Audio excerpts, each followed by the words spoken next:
Turn on the emergency stop, water cooling, and laser switches.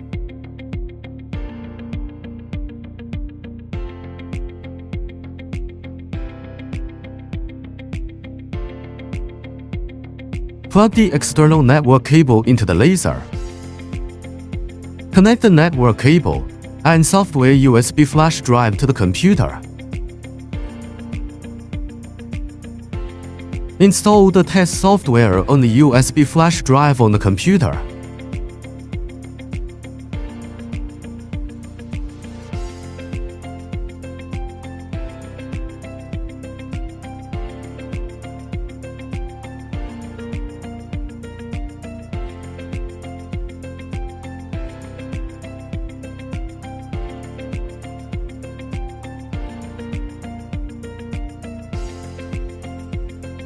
Language can be changed in the parameter settings.